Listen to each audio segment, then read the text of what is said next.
दुसरबीड येथे ग्रामपंचायत व स्थानिक प्रशासनाच्या प्रलंबित प्रश्नावरून नागरिकांनी आमरण उपोषण आंदोलन सुरू केले असून त्याला दिवसेंदिवस वाढता पाठिंबा मिळत आहे।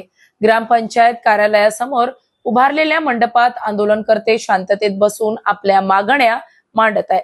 आंदोलनस्थळी लावलेल्या फलकांवर गावातील अनेक वर्षापासून प्रलंबित असलेल्या विविध समस्यांचा उल्लेख करण्यात आलाय।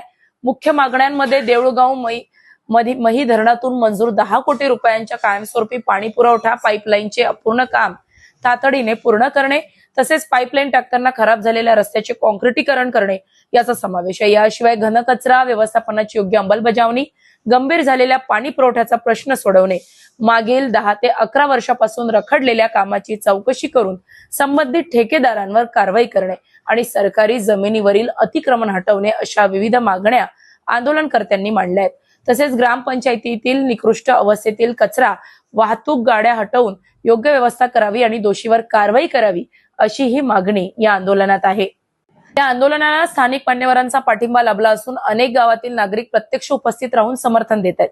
दरम्यान कायदा व सुव्यवस्था राखण्यासाठी पोलीस प्रशासन सतर्क असून अधिकाऱ्यांनी आंदोलनस्थळी भेट देऊन परिस्थितीचा आढावा घेतला। आंदोलन शांततेत सुरू असले तरी प्रशासनाने तातडीने निर्णय न घेतल्यास आंदोलन तीव्र करण्याचा इशाराही देण्यात आलाय। त्यामुळे संपूर्ण तालुक्याचे लक्ष या आंदोलनाकडे लागले आहे। अशाच महत्त्वपूर्ण बातम्यांच्या अपडेटसाठी अजिंक्य भारत न्यूजच्या पेजला फॉलो करा आणि सबस्क्राईब करा। Thank you for watching.